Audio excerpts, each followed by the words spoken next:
Good Friday morning, guys. My name is Jerry Miller, and this is Real Talk with Keith Smith on the I Love CVille Network. In our building, the Macklin Building on Market Street in downtown Charlottesville, a show today presented by Yes Realty Partners. Real Talk with Keith Smith has turned into just a fantastic epicenter of real estate, of zoning, of land use, of investing. Just the insider and the pros perspective of real estate and entrepreneurship in this community. You, the viewer and listener, can ask questions. You can shape the discussion. You can offer your perspective on any of the social channels you're watching upon. Just put the questions in the feed, and our proprietary software will aggregate all your commentary into one place. So very excited for today's program. Judah Wickower, if we can go to the studio camera, and let's welcome someone who needs very little introduction. No, not you, Keith Smith. Damn. Valerie Long, a partner at Williams Mullen. Live on air. Keith and Valerie, good Friday morning to you guys. So you mean it's not about me? It's always about you, Keith. Damn. So you look great, Keith. Pink looks great on you, Thank you. Thank you for boosting my ego. So Valerie, thank you for joining us. Like I said, we said in the intro on the way in, we see each other in meetings and hallways, and we have brief little conversations, and we geek out a little bit, and then you go your way and I go my way. But thank you for agreeing to sit down with us. I know your time is very valuable, and what I wanted to do was take a deep dive into what we're passionate about, which is housing, and can we make a difference, can we not? We're going to take a deep dive into our 400 and something pages of... How much did that cost you to print, Keith? Put it up on screen so they can see. Yeah. This is the zoning Bible right here. Is Yonna watching? Yonna is watching. The draft zoning ordinance Bible right here. I can't tell you how much I paid for it. Well, then. I have it too, except I was not smart enough to print mine double-sided. So mine is bigger than yours, so but that's big. the only reason. But mine has tabs, more tabs than you do. Valerie, will you hold yours up? I mean, is that 15 pounds right there? Pretty much. I mean, I had to go up to the bigger binder to do that, and my biceps are getting a workout carrying it to and from work every day. Respect. And carrying it around town. So in my it's case, very helpful to have it printed out. So I respect that, Keith. We're old school because Exactly. I need to hold it in my hand and look at it. And the good news is it's got pictures in it for guys like me, so we can go ahead and get it. But I wanted to take a little bit of deep dive into it, and we have to be somewhat respectful. This process isn't over yet. We're in the middle of it. We got a bet on it. And you know what, Jerry? That's probably a good place to start. She could be in the arbitrator of the bet. I was going to say, maybe I want in. No, because I always lose. So you want in on his side, not my side. So it's on the DZO. Will the DZO be officially greenlit and approved by City Council by 12/31/23? That's the over-under. I say not a chance in hell. From my tea leaves reading, Michael Payne is slowing this down. He realizes that Leah Puryear's term, the interim counselor, expires at the end of the year. Natalie Oshrin comes in. Natalie Oshrin's going to go full steam ahead with the DZO, approved in its full form, Natalie Oshrin. Puryear does not want that. I say there's not a chance at HE double hockey sticks that this gets approved before the 31st of December. Smith, on the other hand, we got a bottle of bourbon on this. If you want to get in on the action, so what it's really going on, Valerie, the bourbon's getting a little light at the bar over there. Yeah, I can tell that from here. We close a lot of deals here. And when we close a deal, we hit the bar. So I've actually got crystal balls, and I forgot to put it on up here to take a look at it. But, what's your read on it? You think we're going to get this passed by the end of the year? For the reasons you all just said, I think that's the big question in town. I feel very confident something will get approved. But by the end of the year? I do. Not necessarily. At one time, I thought for sure, but the dynamics you just described, I think, are real. And it's such an important issue. There's such a lot of emotion and strong feelings on all sides of the issue. And it's complicated, and it's important. It's going to have an important impact on our city for a long time, whatever is approved. But I think there's a chance, but I also think there's a chance that we could be looking at more like April or May. That's what I think. So apparently I need to go to ABC store after the show. I mean, she basically said you just lost the bet. That's what she just said right there. I don't know. I don't obviously do not have any dog more in the insider. fight. No more insider information than anyone else does, other than appearing at as many of the meetings as I can and watching all the video replays of those that I haven't and trying to, We're going to find out if I really lost in about a week and a half when it comes back to the Planning Commission, right? Because it went through the public hearing portion of it. Now it's going to come back for, I guess, discussion.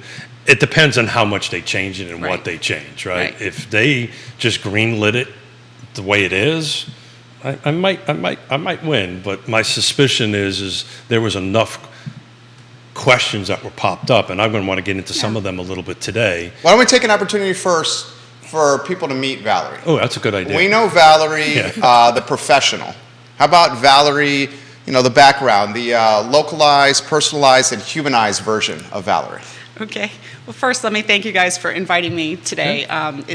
It's exciting to be here, and I'm honored to be here, and that you thought I was worthy. So thank you. And I've been looking forward to it. You're awesome. You are awesome.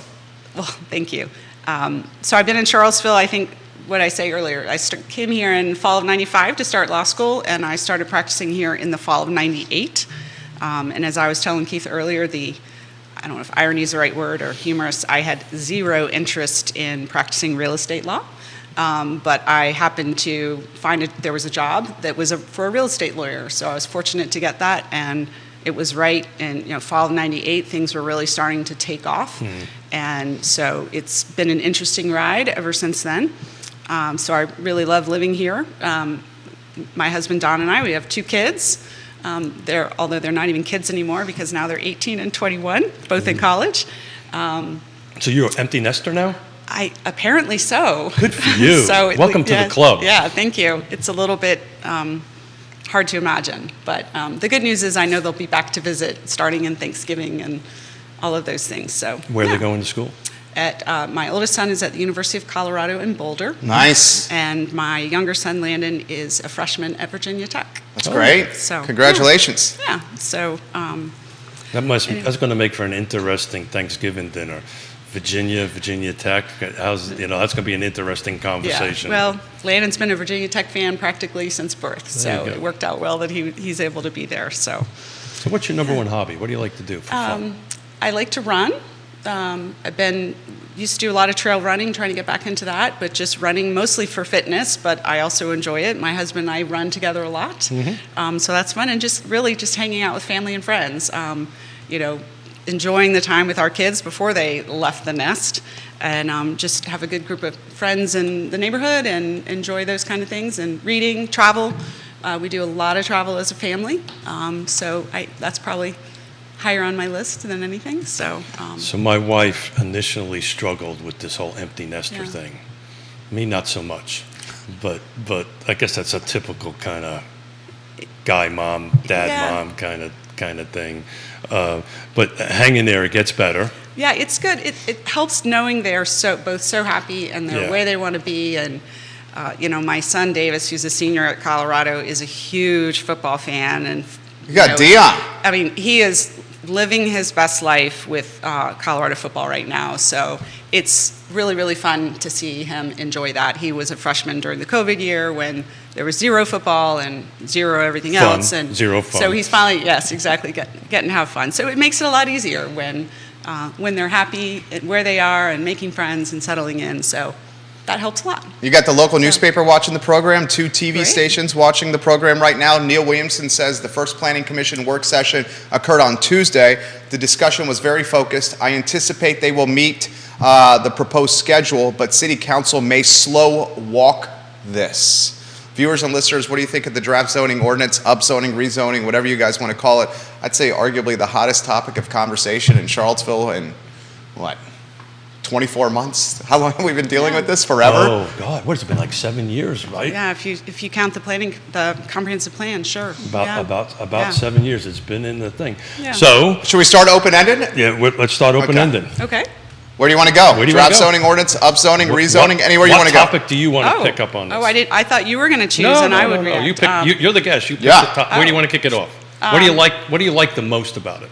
What I like the most is the opportunity that it provides in every area of the city. I think it's really a bold plan, and the basics of it I support completely in the sense that it's going to provide more opportunity for more housing, most everywhere in the city, and hopefully less regulatory provisions, less discretionary approvals. Hopefully people won't need our help as much as that, and that's what gives me a lot of hope for the future going forward. I mean, eliminating the residential density limits is a huge factor. 53% of the city of Charlottesville zone R1, single-family detached. A lot of people say that constrains supply, which is driving price points through the roof. A lot of people say if you lessen zoning or you make it more flexible, more supply will be birthed, which could birth or breed housing affordability.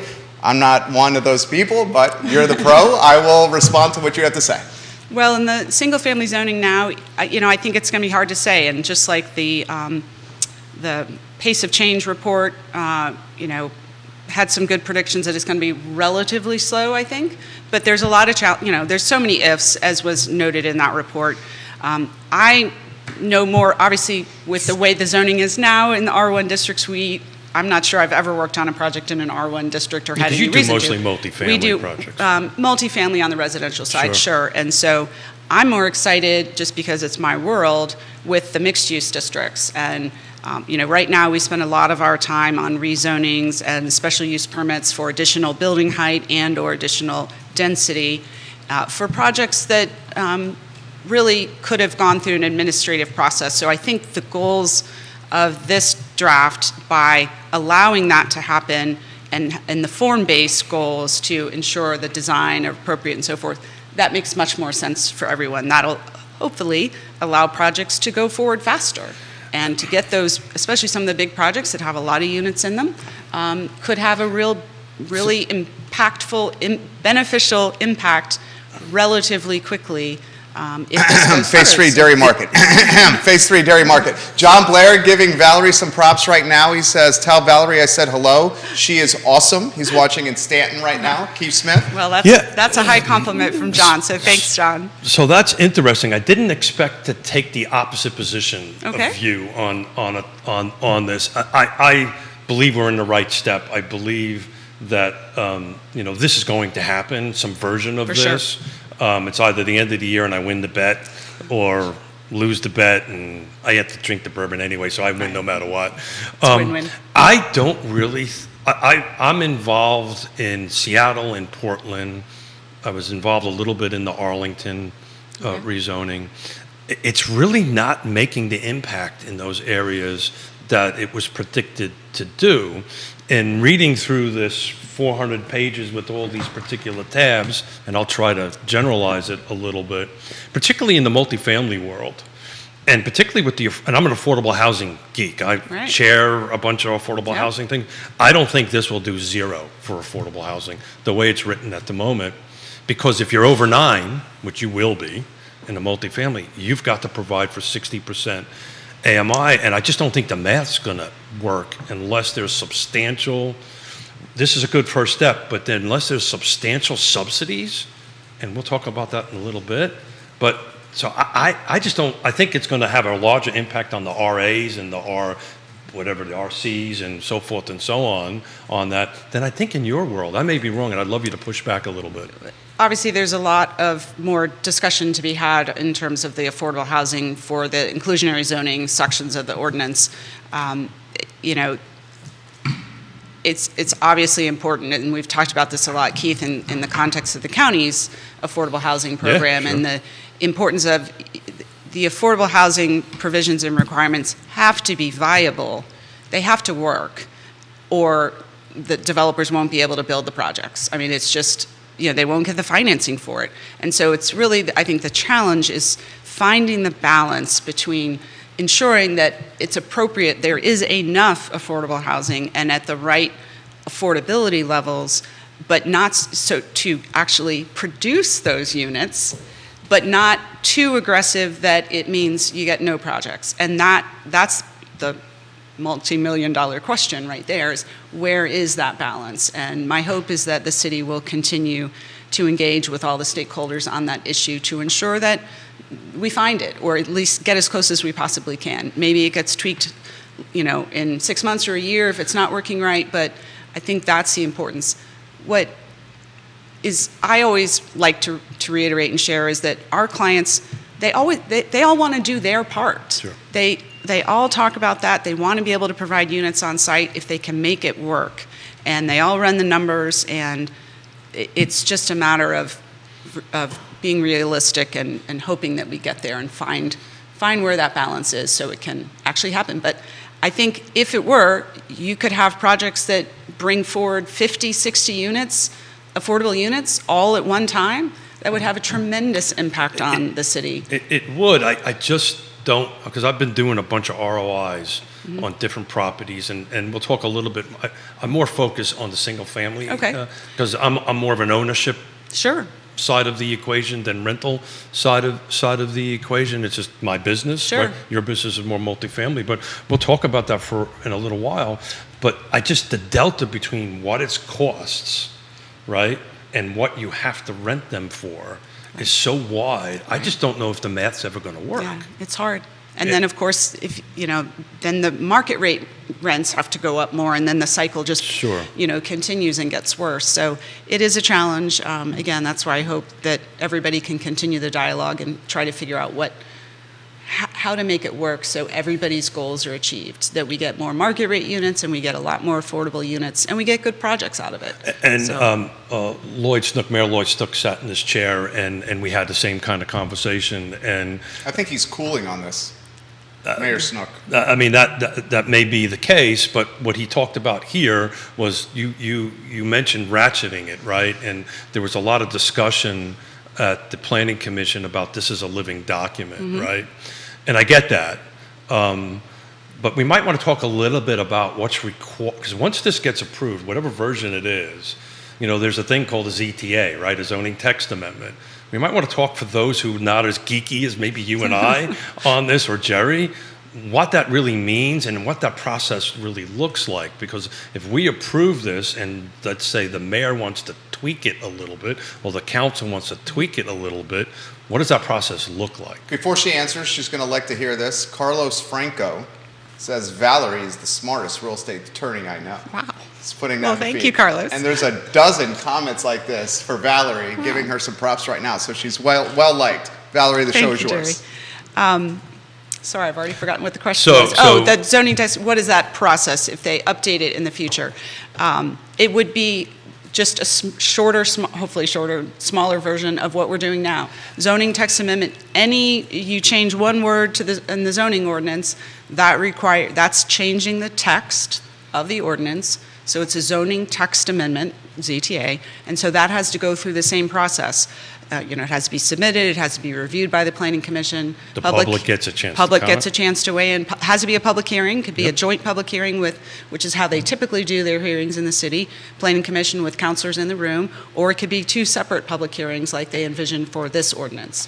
But it could also be fairly quick. The city has, in the past, done some kind of standalone zoning text amendments here or there when they discovered that they, had reason to do so.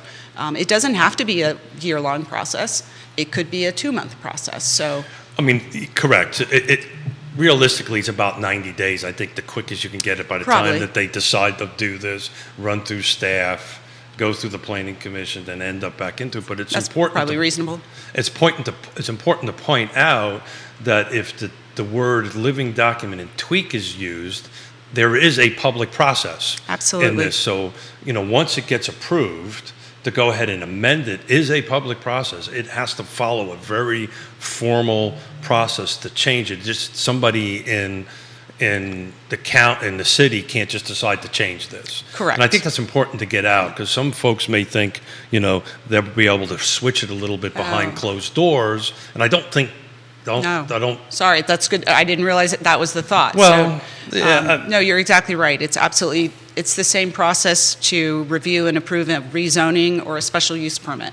Exactly the same process. So they will have, if somebody wants to, like if an applicant wants to do a ZTA, then they have to hire you to go through the whole process. Well, they don't necessarily have to hire me, but they have to go and ask Planning Commission or staff or council to initiate Let's try to throw you the some ZTA. So I thank think you. she's got plenty of business. I think she's got So, business for days over here. Yeah. There you go. So- I'll throw this to you here. I'll play devil's advocate for the sake of a talk show. I've also been pretty adamant with my stance on this upzoning on this network. for a couple years here. Upzoning makes land more opportunistic. Opportunistic land leads to more speculation. More speculation leads to higher price tags. Higher price tags on said land means deals closed at higher price points. Higher price points for purchasing of opportunistic land means investors want more return on their money. This is all coinciding when the cost of goods, COGS, the labor market, and the financing market are arguably the most expensive they've ever been in American history. Plus construction costs. Plus construction costs, part of the COGS right there. I don't think upzoning is going to create any kind of affordability whatsoever. And I've been very adamant about this on this talk show many times, that I think the land that's going to be upzoned and the land that's actually going to be developed is land that's going to be adjacent or very near neighborhoods that are on the financial margin, that historically or generationally have been either forgotten or afterthoughts. A perfect example of this is the twice as nice thrift store, the Preston Suds parking lot, the Preston Suds laundromat, and the parking lots next to them. Very close to Fifeville, a community that is historically African American. Phase 3 of Dairy Market, Chris Henry and Stony Point, 400 apartments leading to housing for 600 people, 1.5 people per apartment. He got what I would characterize the response as, how would I characterize this response? Volatile. The response was intense. Yeah. The community response was heated. The reality is he can do this once upzoning is approved according to the letter of the law and doesn't really even need community feedback. What Chris was trying to do, and then I'll get out of your way, what Chris was trying to do was, I want to be a good steward here and hear what the community has to say and do phase 3 based on what the community wants. The reality is, once this DZO is greenlit, whenever it happens or approved, he doesn't have to do that. So I'm kind of just, I'm the host, try to keep the discussion going here. I mean, the process you described is, I think, the inherent challenge, and the Planning Commission spent a lot of time talking about this on Tuesday night, this exact issue, and the challenges of wanting to provide opportunities to create wealth for families in all neighborhoods, but particularly neighborhoods that have been racially discriminated against by the city. Marginalized, probably, of course, especially in those communities, because we all know, Keith probably says it better than me, but owning a home is the best and fastest way to accumulate wealth for individuals and families. And that's an important goal and opportunity for all of our city residents to have the benefit of. At the same time, that comes with the types of challenges you've just described. It is a tough issue, and that's, probably sums up the big challenge with this process exactly. I certainly don't have any magic bullets there, but I think it's important I think the process is going to play out well. The Planning Commission certainly seems very focused on trying to figure out a way to find some balance in those situations, but also, respond to the feedback that they've received from the 10th and Page neighborhood and others about their concerns. That's the tough part of zoning and land development regulation in every community. And she's right, 10th and Page. I called it Fifeville. She's exactly right. Yeah. 10th and Page. I misspoke there. Thank you for that. So back on that, and this is a perfect segue into what I've been looking at. I've been looking at for the land trust, a piece of property just happens to be also owned by Chris Henry and the Paul Manning Group over there in Dairy Market LLC on the corner of 10th and West. But before I do that, I'm a firm believer in plagiarism. So there's a dear friend of ours, glad you admit it. Robert. I admit it publicly. I believe in it. Robert Liberty, Silver Bullets, Silver Buckshots. That's exactly right. We spend way too much time together, him and I. He finishes he finishes my thoughts. But there is no silver bullet to this. To quote the great Robert Liberty out in Portland State University and the University of Washington, there's a silver buckshot, right? So there's no one solution. So if Judah wouldn't mind, I want to take a little bit of dive into this, right? Sure. On it, because we brought up that neighborhood.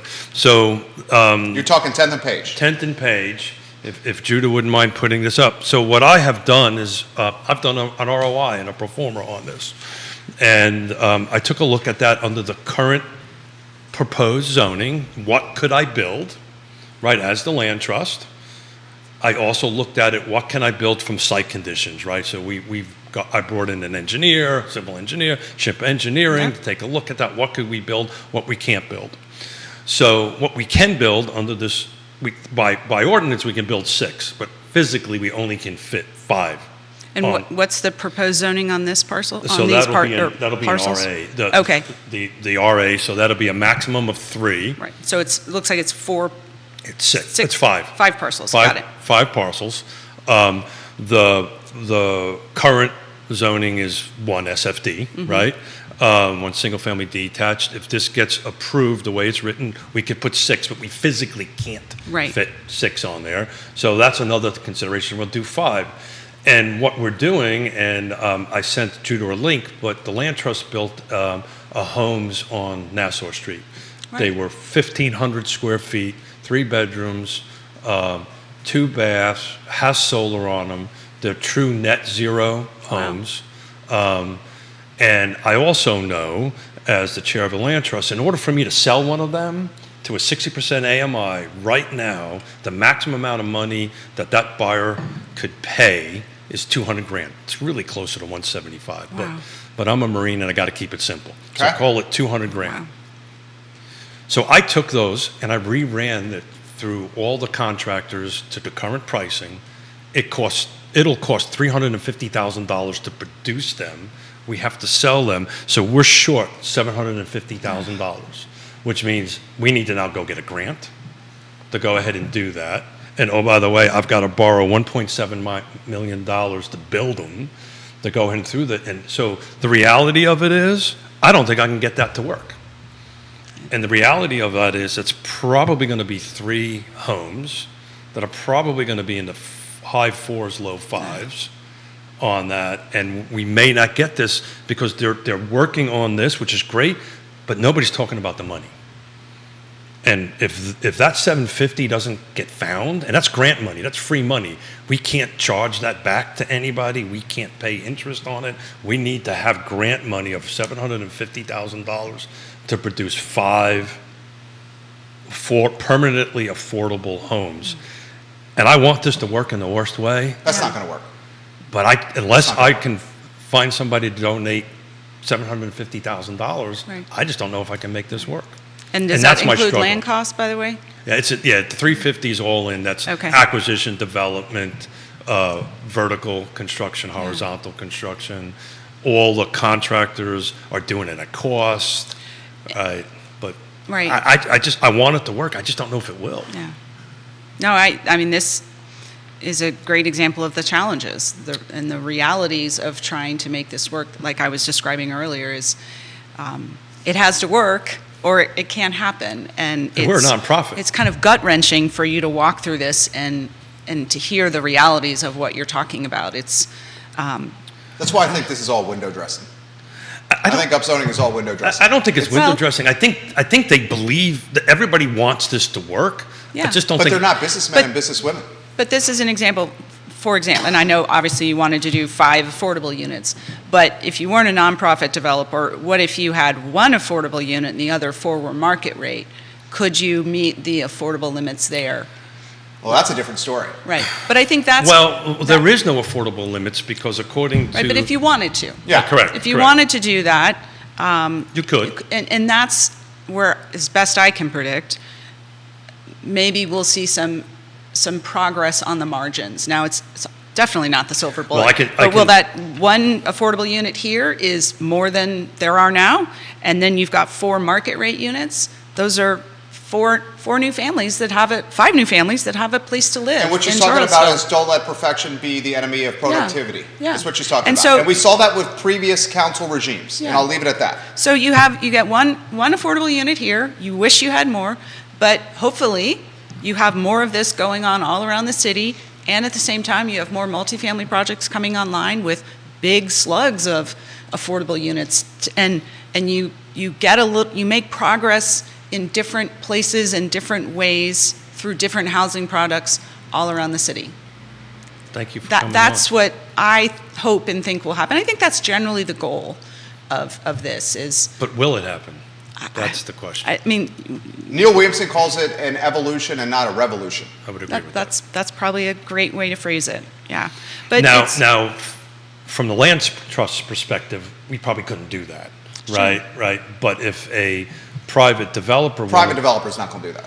well, they may or may not. It depends on the ROI, and I have not looked at it. they could make it work. I know plenty of private developers who would do this if they can make it work. They still have to make a profit on the 4 other units, but if they can make it work, I know plenty that would try Well, to that's do what we so. did with Stanley Martin Homes, one Right. of our great sponsors. Right. We did 23 of them. They literally did exactly that same Sure. thing. So what that would look like is, from a land trust perspective, that 5th home, single-family detached home over there, they would just deed over that land and stuff to us, Yeah, and then and we let you return all- it, let yeah. us go ahead and sell Right. it. So that would be forever Right. affordable. And there's a lot of community benefit in that regard Let me too. take some notes. Okay.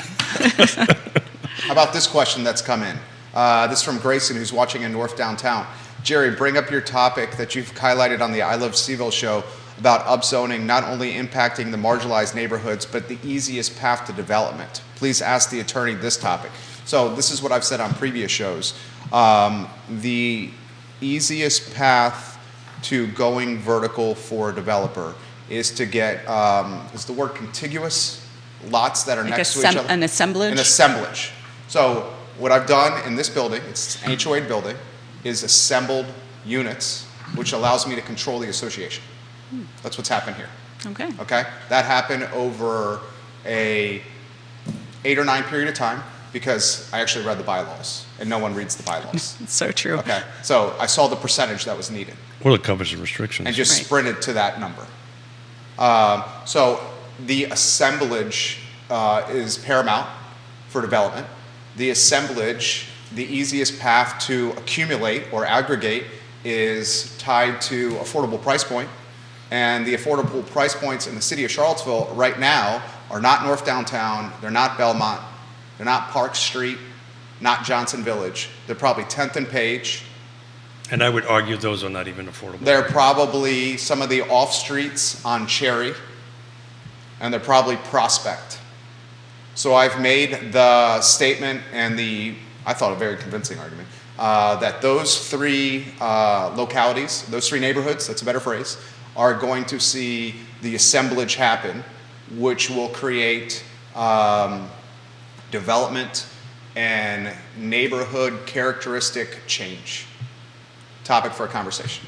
That's what Grayson wants me to bring up with you. Well, again, I'm no expert on the, residential real estate, single-family homes and so forth, but, and you may be right, Jerry, I don't know. But I think about the size, so I lived in the Greenbrier neighborhood for 14 years. And That's where the mayor lives. We actually had our lot was 1.25 acres. Wow, that's big. And time. it could easily hold, it could have it could have easily held 2 more houses, if not 3 or 4. There's a lot of lots, not many that are that big in Greenbrier, but there's a lot of very large lots with houses sitting very far back from the road, as ours did. You could easily put another house in the front yard, turned to the side. I think every neighborhood in this city is desirable. I think there'll be interest in adding units in every neighborhood, and sure, will the lots or the land be a Cost little higher? prohibitive. I don't know. That's not my area of expertise. Okay. But my hope is that there's going to be there'll be opportunity in neighborhoods like Greenbrier and Venable and other neighborhoods where there is not any opportunity now for more families to move in. And I think maybe they're not affordable units. Maybe those are part of market rate units, but it frees up more, those 3 or 4 families or however now have a place to live. And they can live in the Greenbrier neighborhood, and like every school in the city, you've got great public schools, and it's convenient. It was really a great, convenient location when we lived there. Greenbrier's great. But there's a lot of, and I know part of the challenge is some of these neighborhoods, unfortunately, do have restrictive covenants that don't allow that. But hopefully, there's other neighborhoods that currently do not allow any subdivision or sublots, that now will be able to do that. And if I still lived in Greenbrier, I would try to do this. I'd have to figure out how to get the financing for it and find somebody who could, I'm sure you could find the money. But anyway, my hope is that the scenario you predict won't be that harsh. Certainly, price drives a lot. So I'm the recovering developer at the table. Okay. I like to think I'm in my 8th step, which is making amends, but I'm probably really in my 1st step, which means I haven't recognized I have a problem. Which means he still wants to do it. And he's got ideas over there. Oh my left God! and right. If I was 20 years There it younger is. and didn't lose $17 million, I was walking a client through a new construction. We were doing a home inspection in the middle of it, right during the framing stages. I built like 600 houses and all this kind of great stuff. And I was walking through there smelling the sawdust, and I was like, oh, damn, I missed this. Oh. And then Yonna goes, no, you don't. My wife goes, no, The you very don't. small margins and the very high risk. Oh, God, and that's a whole thing. Everybody Right. thinks developers make money. Carrying debt service, the There it is. unpredictable market, 2024 being more expensive, the labor shortage, the cost of goods, the financing. But to Jerry's specific question, you work for developers. I'm a recovering one. What is the hardest thing for a developer to do? Not all this. What is the one That's such a loaded question right hardest there. thing? Get their financing? No, assemblage. Oh, sure. That- Well, what I was going to say is take a discretionary application through the city or county zoning process. No, the second thing is getting your freaking bonds back. We're on year number 4 That's bananas. with Nassau Street, nonprofit. We're on year number 4, and I can't get back. That's our why I think the assemblage is going to happen in the neighborhoods that I outlined. I will look you in the face. I've done enough of this in my life. There's one investor in the 10th and Page neighborhood that owns a couple hundred homes alone. Yeah, I know exactly who it is. Yeah. But going ahead and putting an assemblage together. Spudnuts property is a prime example. It's in the right location. Yeah. It's at the bottom of the new bridge. Right. It is, if it's approved, it's done, but there's a donut hole in the middle of somebody else who owns it who will not sell. Wow. Well, and the leases. I mean, there's Yeah, a little yeah, bit. yeah, there's a huge red flag with how the lease renewals are But tied. but that lease is got 4 years of life left in it. This will take 4 years to 6 years, right, to get approved. So once this gets done, to run it through the system, it's going to take years, and that will probably time out if somebody really wants to do that. You think it's going to take less time? To adopt the ordinance? No, or I'm to, talking it is adopted, and I bring a project before. Oh, to get a project through. Yeah. So site plan review. Site plan I mean, that- review, get it done. It's at least 2, I think, closer to 4 years. It is. I don't think they have the human resources. I mean, to that do is a this. very big challenge that we're already dealing with, we being the development community, whether you're a small custom builder or a large developer, it is extraordinarily challenging to get site plans and subdivision plots approved, city and county. It is a huge challenge. Which one's more difficult? They're both challenging. And it's just, Well done. it's volume and it's staffing and the resources. city is much harder than Is that true? I think the city's, but unless it It's- changes. And I don't mean, it's I'm not tough. throwing any shade. Yeah. They're hardworking folks over there. It's just, it is hard. When you, I mean, the Woodards walked away from $1 million plus on Water Street. yeah. Underground infrastructure and said, "Peace, I'm out. I don't want to deal with this anymore." When a little nonprofit, who, by the way, the city gave $240,000 to do this, can't get back $20,000 that it's been done. And oh, by the way, 2 of the homes have already retraded, and we still don't Yeah. have our $20,000. I mean, that's not how the bond process is supposed to work. That's exactly There are right. provisions in state code about when and how bonds are supposed to be released and at, what stage, and that is a challenge for every developer. What and happens is then they ask for more information. I know. Then you have to hire engineers and you have to hire lawyers. update your estimates and it's, and our decision is that to keep it, right? Wow. It's just too expensive and too much brain damage to move Wow. move on. I want to pivot a little bit. Covenants and restrictions, please. That's not where I was going to go, but let me go there first, and then we'll Want me to set the stage? we'll tackle that. No, I wanted to talk about inventory, but we'll do that. yes, let's. You want to talk about Yes. inventory? Okay. So A little bit of real talk with Keith Smith on the I Love Charlottesville Network News. Dr. Lisa Sturvant, who's the chief economist, I've heard her speak before. She is going to start coming on a once a month on the show to talk about the market overall. Yeah, we're really super excited. Commonwealth-wide. Yes. Well, she's going to do national, Commonwealth, and she also has access to our local data. So we're going to dive into some local That'll stuff. be very valuable. But I had a conversation with her yesterday, and she gave me permission to use this. Her estimate, and she's a very much so straight shooter, is that inventory has to double before we start seeing any type of price stabilization or reduction. So we literally have to double what we've been selling just to kind of keep up.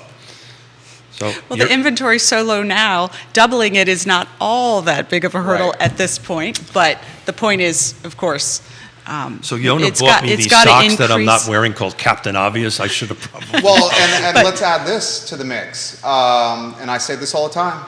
Blue in the face. Paul Manning Biotech School, $100 million donation by Paul Manning. UVA said this is going to create 2,000 to 3,000 incremental citizens moving to Charlottesville and Albemarle County. The majority of them with six-figure jobs. Friend of the program, Jeffrey Woodruff, $180 million donation for the Data Science School. 2,000 to 3,000 incremental citizens moving to the area with six-figure jobs. Louisa, $11 billion investment by Amazon. Talked to a supervisor off the record. Can't name his or her name. He indicated 1,000 new people moving to the area, tied to $11 billion from Amazon. UVA expanding enrollment, and UVA hiring more people to service said expanded enrollment. We're talking 8,000 to 10,000 incremental citizens. On top of that, Bloomberg just named Charlottesville number 15 in the nation. You saw that. I did. 15 in the nation, work from home. 21% of the population currently doing it, which means it's an opportunity here to take a big city paycheck but live in Charlottesville. Right. So that's why this 10th and Page property will end up with 3 homes in the 5 to 6 range. And I think that's light. 5 to 6. And I somebody, think it's 7, I tell 8. you, if I was 20 years younger, You would take it and you'd build 2,500 if all I 2,500 square feet, brand new, no, 3,000 square feet? No, actually, I'd probably keep them between 15 and 18. I don't think you need anything that big over there. The bottom line is, that's where the profit center is. Now, if I was solely, that's what I was focusing on, I didn't spend so much time, it's like you and I. One hand, I make, this is how I pay my bills, and the other hand, this is my dedication of my volunteer time on it, because I passionately believe that we have to do this. But looking at it objectively, that's the path forward. And I can net That's the path to profitability that's easy. That's what you're saying. I would net $100,000 a unit all day long. Wow. I ran the numbers. Yeah. And Well, again, those are houses, at least families have. Some of those new residents, future residents, will have homes to live in instead of living in Fluvanna or Greene or Waynesboro and commuting in and clogging the streets even more. But it is a challenge. The inventory issue is a challenge. Some of it is tied to the pace of approval of site plans and subdivision plats. My hope and understanding is that when the ordinance is approved, the city will make some pretty significant investments in staffing and process. I know they've got new computer software coming online soon that I'm optimistic will help. But they're going to need more bodies down in City Hall to help I don't know how help they're this. going to implement this. And, I think this Is the computer software that's coming online coming to police the short-term rentals or the Airbnbs? My understanding is they have software that's coming, I think I heard November, that will be similar to the county's County View process, where it's like an application tracking software program where you can get online and check the status of your site plan review or your special use permit. Maybe that would be a great addition to it. So people can understand, whether it's just, interested citizens can look and see what's been submitted in my neighborhood, or if you're following a project, where is it? Has the site plan been approved, or when is this rezoning going to Planning Commission public hearing? All of those kind of things. I think that will help a lot.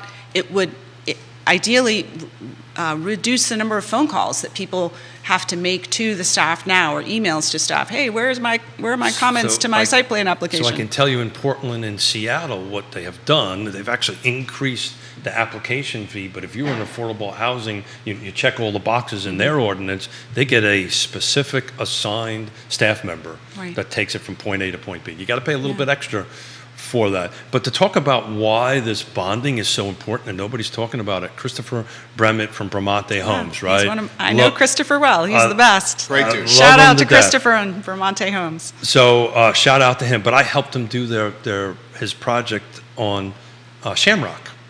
Okay. He just got it released after 3 years of fighting it. And he texts me to go, Smith, you want to come over for a sip of champagne, right? Because it was a big thing. It was that big of a deal. It was a big deal. And this wasn't 20 families. This was multiple tens of thousands of dollars. And how many units roughly? Oh, you like would ask that. 25? 20, yeah. I can't remember like how many it was. It was all by right? It was all ready to do it. It's student housing. Right. But, just to talk about how important it was that money was cash out of his small little company that he owns. That he couldn't use, that just sat there for years. Right. No interest on, by the way. I think there is any, but anyway, if there is, it's not enough to go ahead and do it. So this is an important part of the process. Absolutely. I mean, and the bigger projects obviously have bigger numbers. Much bigger numbers that, mean that they can't take that money, whether it's Christopher or somebody else, can't take that money and invest it in the next project that could create homes for more families. I think Jerry's got something. I do. I have a lot of stuff. I'll get to one of the viewers and listeners before my stuff first.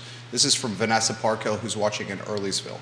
She says, what happens to the threshold for entry in this model? While a couple people get affordable units, the entry-level price point for those who do not qualify is now higher. Those type of folks are your single teachers, your nurses, your firemen, your police officers. We call them frontline workers. There's Charlottesville Police Department is a proud partner of our 12:30 show, the I Love CVille show, and one of the officers, I'm not going to utilize his name, higher up in the department, indicated that a very small percentage of the police force is able to afford to live in the city they serve. And one of the challenges the police department has with filling their many vacancies, at one time it was a third of the department was vacant, was you could go to Almaro or Louisa and Orange and not have to commute and pay basically the same wage for the city and live in the community that you're serving. So that's something for both you guys, if we could highlight the future for teachers, nurses, firemen, police officers in this city, because they're higher than the AMI requirements, but not by much. I was going to say, as our AMI keeps increasing. Well, HUD said our household income for this area is $123,300. Yep, I think it was a 19% increase over last year, and the year before that it was a roughly similar increase. I mean, I think those frontline workers are going to qualify for affordable housing, certainly eventually. at the 80% AMI. I mean, and that's where you start realizing, not that we don't all know that we have a serious problem, but crisis. Yeah, that I can add context to that Sure. conversation. All of the 23 units that we built we meaning the land trust in Albemarle County, townhome units, the average AMI was 65%, and every single one of them was teachers, cops, firemen, nurses, that moved into into those 23. Yeah. Under those 23. So to your point, that was not at 123, by the way, because we closed them last year. So that was at that 19% lower number. 111 something. But also the interest rate was a little lower. Right. Which obviously makes a huge difference. I mean, I'll just say, it's as challenging for the Albemarle County police officers as it is for the city. The prices in the county, the Albemarle County Police Foundation has a very robust program of subsidizing or providing grants to officers both for purchasing homes and for rental, the problem so is that it's not those enough. officers can live in the county where they serve.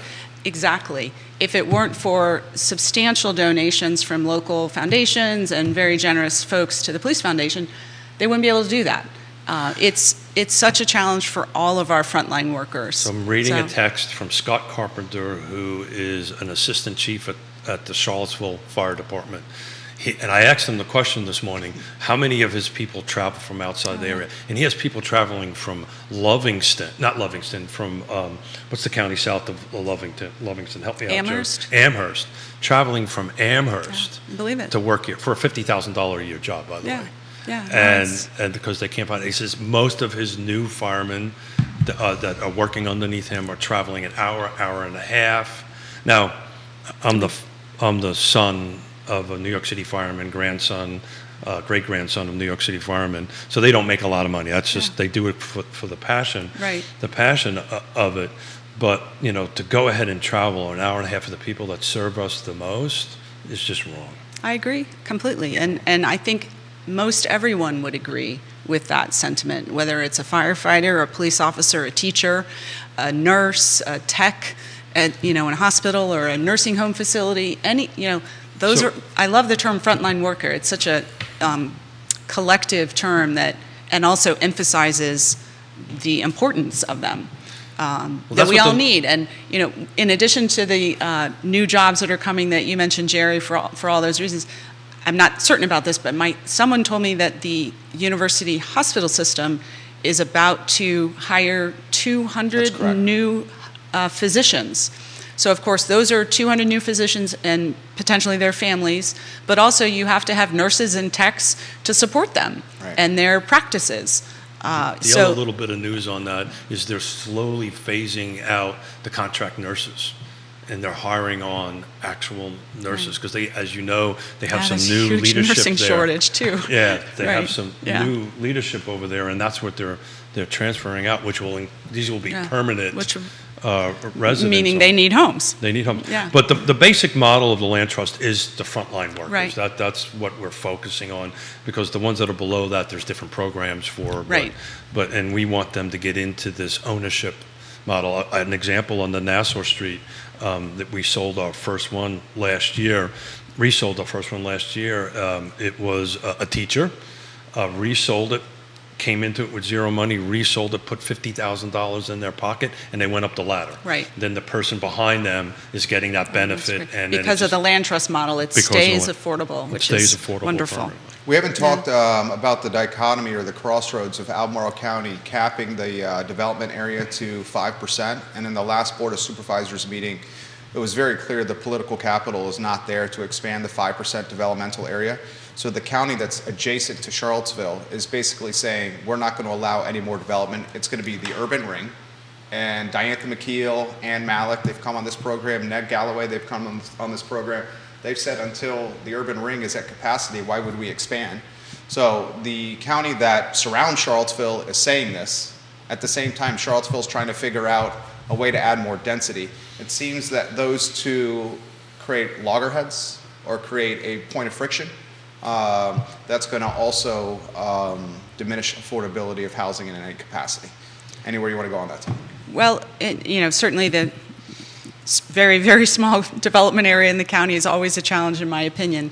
But to the county board's credit, they have also been talking a lot about because they don't want to expand the growth area, they've been talking a lot about the importance of approving projects at higher density levels, at least at or near the limits of the comprehensive plan designations, and being more dense, allowing higher heights, and that is the reality that they have to, the process they need to follow if they want to avoid having to expand the growth area. So thus far, the board has been very supportive of applications that have come before them.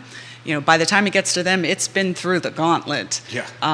But they have been receptive to them in a way that I haven't seen in my practice. So I'm optimistic that despite that, that they're going to do their part as well. What are your thoughts on converting commercial to residential? Oh, stop Those shopping centers on Route literally 29. was just I saw it, thinking Keith. And I wasn't I even literally, I could literally feel was it. thinking I that. think it's an incredibly obvious opportunity and solution to do that. It's challenging, it's expensive, but I think What's challenging and expensive? to renovate or Take a shopping center and make it Oh, residential. sure. Yeah. to convert office. I'm told it's challenging and expensive, and to convert office to residential. If I'm wrong, I hope I'm wrong. Look, I mean, But- everything is expensive, Yeah, right? yeah. But the reason it works, and this literally came out of, and Megan filled in for you, but this Oh, yeah. came out of the Regional Housing Partnership Square Table, where I was moderating the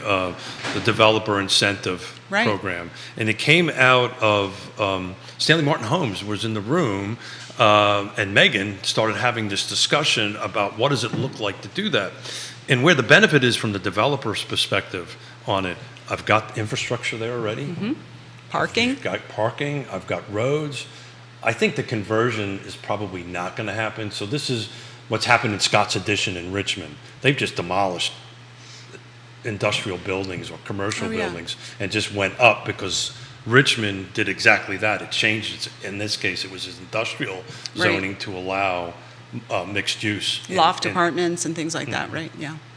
So do you think that's going to happen? You think that's a low-hanging fruit and they might make that change? I think it is. I haven't heard any reasons not to. I haven't heard the counter argument. So there probably is a downside to doing that. I'm not aware of one. I think the counter argument is infrastructure constraints. Well, actually, and one just came to mind. I mean, I know the county is always hesitant to see commercial land be used for things that aren't commercial. They want to make sure, from an economic development perspective in particular, that there are plenty of places for existing businesses to expand and stay in the county, or new businesses to start up and grow, and that we don't convert everything to housing. Well, and the but schools there's- are at capacity, and if you Well- add more housing, you're straining already schools at full capacity.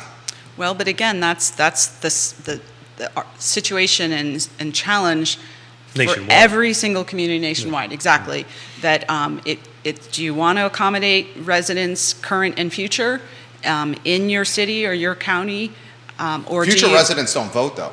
Well, but we still got to take they're coming, right? They're coming. Just So- like They don't they're vote coming. them into office. So, but I tell you, back to the thing, back to the planning commission. Jerry and I talked about it the other day. I was super encouraged by the young people that showed up, Oh, the students. absolutely. That was, you don't see. I never saw that when I was there 2000 to 2004, and the only thing I cared about was Yep. closing down Coupe de Villes Yep. and $1 burgers. Yep. UVA students And going some to other plan- things we won't talk Yeah. about. Right.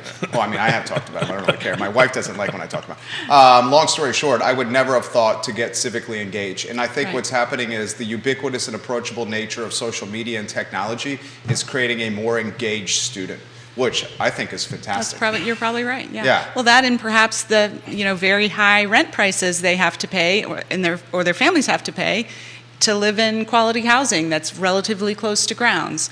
It's a challenge. It hurts everybody. My So- son-in-law is a medical grad from UVA, and my daughter and him lived in very close to UVA, and this was 5 years ago. There was $1,000 a door, and I'll tell you what, I wouldn't walk in the house. Yeah. I mean, it was that horrible. Yeah. I'm surprised that it wasn't shut down.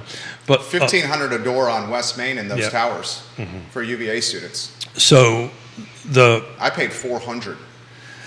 I've said this before on the show. I think 4X. the big struggle coming down the pike, if we look at 5 or 10 years down the road, is more generational, right? I heard you say that on the episode, I think it was last week, with the realtors from Greene County.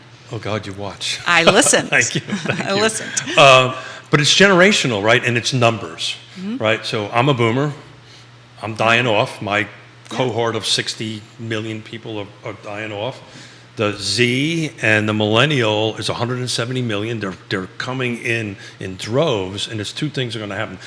And I got encouraged with that on looking at that. They're going to start showing up because they're Absolutely. pissed. Absolutely. My daughter, when we lost, we lost 13. 13 houses. The one that we won in Richmond, we were the 20th. And she grew up around this, and she's getting into business, which I'm excited about. And she looked at me and she goes, I hate you boomers. Yeah, the I ones don't who. know if that was me personal. I No, don't know. They're I think bringing bags of money to real estate. Well, that's what's I hear- happening. right, they're Yeah. they're cash buyers, and they can afford to pay a little bit more, Yeah. and close in 30 days or 60 days. No home inspections, No no inspections, nothing. no financing contingencies, and if you're a seller, that's tough to pass up. Yeah. So I think you're exactly right. It is going to be a generational. I think it already is. It I is. think it's going It's to. just not being talked about yet. It's going to continue and grow. We have. You talked about by this the last way, week. when I gave her money for a down payment, she said she loved me. I So, bet. I bet she did. that- It's one of those things we have to work hard to not have, split our community between the older generation and the younger generation. But I think you're going to start So- seeing votes going that Sure. way. Oh, absolutely. I mean, Natalie being elected to the city council, that's a generational change Well, right there. She was the top So- vote, right? Right. Oh, she was absolutely. the top vote. Yes, Yeah, right. and Okay. also, And- being straightforward here, also an indication that the antithesis of Natalie, which was Bob Fenwick, probably was not the most electable candidate. If you're going to run someone that's anti-upzoning, and I'm not trying to throw shade on Mr. Fenwick here, you're probably not going to want to throw Mr. Fenwick on the ticket. There were other candidates that perhaps were more electable. Not taken away from Natalie Olsher winning. I agree with your Yeah. point. That was a generational movement right there. Yeah, but I think if you look at her and Payne, they Oh, they're the same. The two of them are The same. they're- Yeah. It's and in a good way. Vote-wise, I think though, it's vote I think it's been really good to hear younger voices. I think Michael Payne's brings a new, fresh perspective, and I think that's been very important to the city. I don't know that we would have necessarily been where we are with this. The other person, he knows I say this all the time. I think Rory Stolzenberg joining the Planning Commission was one of the most fundamental changes to the city because he, young, brash, smart, got all the data right at his hands and not afraid to speak up in favor of housing and in favor of the younger generation and the renters who need a place to come. That I saw that happen in my practice when he showed up. You talked about young people showing up. He and Michael Gillikin showed up at Matthew, excuse me, Yeah. showed up at a planning commission and then city council meetings on a project we worked on about probably 5 or 6 years ago now, over on 10th Street in the old Martha Jeff neighborhood, and we were like, who are these guys and where did they come from? They were so articulate. They spoke so passionately about the need for housing for younger people and people who weren't there to speak for themselves because they didn't have a house yet. But that planning And- commission meeting, a lot of people showed up at that age. Oh, group. no, not at that. Not He's talking back in the day. I think it was Yeah. 2017 or 18. Yeah. But they were the only ones. And I think that may have been the first time anyone ever showed up making comments like that. And that was a big change. And then relatively soon thereafter, Roy was appointed to the Planning Commission, and that's made a big difference. And then you have people like Lyle come along and others who are on the Planning Commission now who recognize, look at the Planning Commission now. Oh. It's much, much different than it was even 4 years ago. Well, in this it's sense. to your point, it's kind of crazy to say this because I think we're all geeks for this, but it's now become cool. Yeah. Thank you. Yeah. It's Yeah. part of the vernacular, the Right. vocabulary. Right. And I think it's also because of social media, because the content has gone from acronyms and a level of sophistication where you may need a law degree or you may need to be a specialist to now the content's out there and it's readable and findable and digestible and people can get educated really quickly. So that's the point you're making. Are you telling me I didn't need to print this out? That's really no. I mean, but the difference is it's a lot more readable. Yeah. It certainly will be in final form, but it's much more readable and understandable than the existing ordinance, and the pictures really do help. Absolutely. From that perspective, it is a appealing looking ordinance compared to a bunch of text that you need a lawyer, with all due respect, to interpret it. Can we talk covenants and restrictions? We will in a second, Please. but Please. yeah. So on Monday, to put a pin in this, on Monday I've got Maggie Gunnels. We're going to talk Lake Monticello, and I've got another agent going to go out there, and we're going to kind of tackle what happened out there with the voting of this board of LMOA board, but in big picture You're on talking it, the HOA? the HOA, but in big picture of that, I've been living there since 1987. Just talk about the shift of thinking. They got nearly 40% of 4,500 lot owners to vote. I would have told you 2 years ago or 2 months ago or 2 weeks ago, you couldn't get that those folks to vote that tomorrow is Saturday, nevertheless, Yeah. to show up. So I think there's a shift. But we want to talk covenants and restrictions. We tackled it last Friday. Okay. And you're an expert, so I'll let I Jerry don't know tee about it up. that, but So I'll set the stage. sure. Okay. There's an extremely heavy hitter that watches this program that we've afforded anonymity to him. And why we afforded anonymity to him is because of his contribution to the program and his impact in this community. Okay. And he lives in the city, his family does, and he's extremely anti-upzoning, Okay. extremely. Extremely deep-pocketed, and extremely sophisticated by utilizing the law to his advantage. And this particular individual, his nickname is Deep Throat. We take a pull from the Washington Post. Yeah. Okay. And Woodward and Bernstein. And Deep Throat has led the charge of taking homes in the city. 28 of them have been done so far. And creating covenants and restrictions associated with homes in the city. Hired expensive attorneys to make this process a reality. And is basically, I mean, what's the phrase here? You're the expert here. Yeah, so let me simplify it a little bit. So Yeah. what they have done is they have put covenants and restrictions on that piece of property, or they're attempting to do that, to any future buyer would not be able to do To subdivide or put any- subdivide it, or Exactly. do anything that's in this So they're document. buying up lots and doing that, or they're current convincing homes. owners? Current homes and convincing other neighbors adjacent to their property. And the 28 that have been done, he did say this puts things really in perspective. Those 28 Yeah. did not have a financing vehicle or a mortgage on their respective So the homes. debate that we So had that on- shows the level of affluence and wealth, Right. and probably homogenous demographic we're talking here. And for the benefit of the viewers, if you have a mortgage or a deed of trust on your property, you have to get your lender's approval, well- written consent for that. Well, I would there was absolutely. a lender, multiple lenders were watching the program, Oh. and it was a damn good show. And they said, the reality is we cannot police this. If you were to change the covenants restrictions on the house, and the likelihood of us calling your mortgage would be zero, as long as the payments are still made on time. And one lender even That's probably said, that what these folks are doing would almost strengthen the relationship we have with them, because they're basically promising that they're not going to convert the home into anything multifamily investment, which is part of the mortgage setup that they have. But the Interesting. risk that you take is the document that you sign, and you do enough of this, you are promising not to do that without notifying them. So you run the risk. The brokers, the financing folks have said the likelihood of this being called is But- zero. Perhaps, but Yeah. they still Well, could. there's nothing They ever still could. zero. Right. It still could, right. Yeah, The still logic could. I follow for sure, but I've heard of that, and I've seen a deed that was recorded, I want to say, in the last 10 or 15 years that sounds very similar. Mm-hmm. I'm shocked that people would do that. Well, I'll put this in perspective and I'll get out of your way. Yeah. This is prior to meeting my wonderful wife. This is a decade ago. I bought a home in Redfields with my girlfriend at the time. Shared ownership, dual income to purchase. The relationship ended up not working out. We decided to cash out, where I paid a lump sum, and then I obtained ownership of the house. And the deed that was recorded to indicate that cash lump sum was clearly documented. that's the not- financing vehicle, you would say, the letter of the law to the mortgage would say, I would have to let them know about that. I did not, and nothing was called.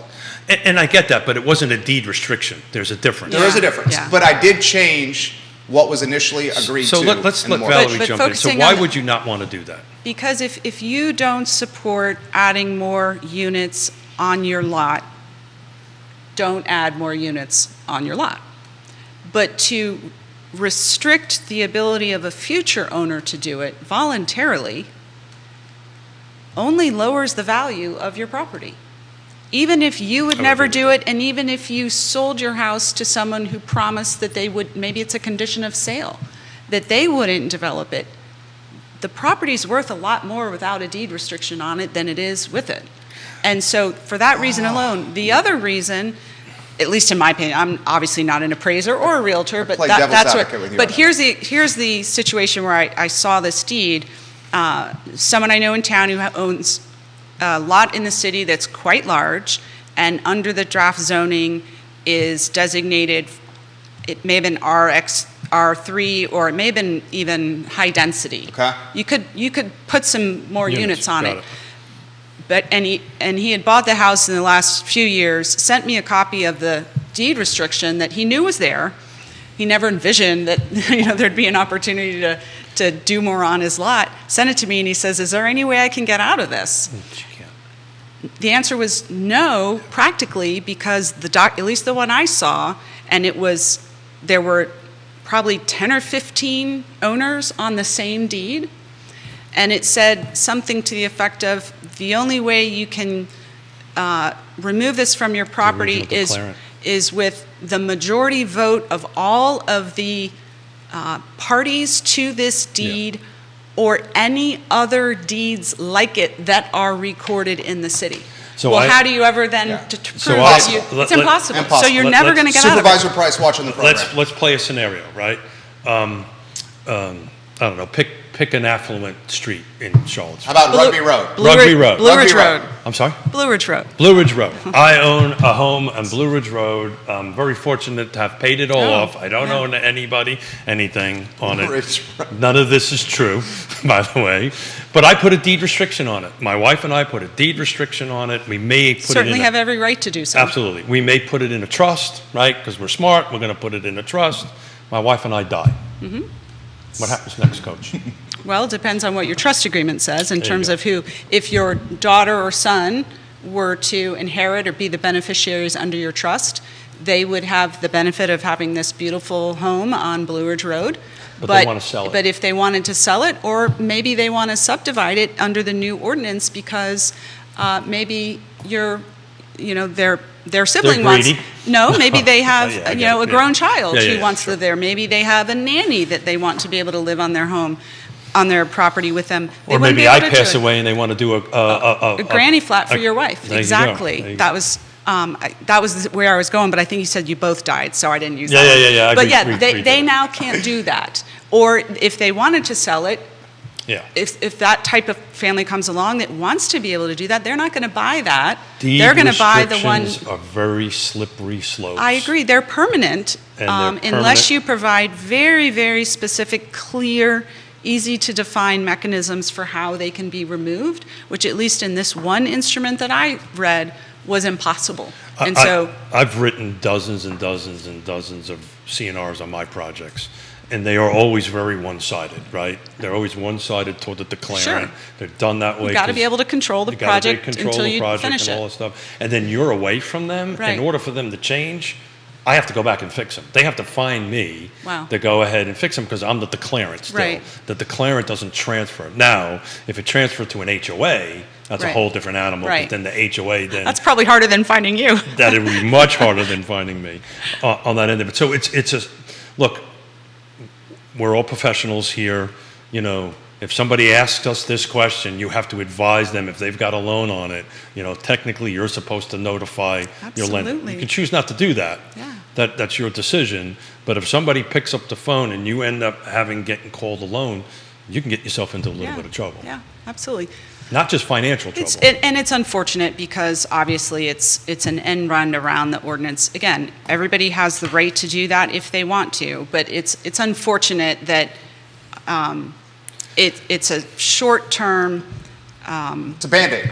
It's a short-term barrier to implementing the goals, the very worthy goals of the ordinance, but it's an impact.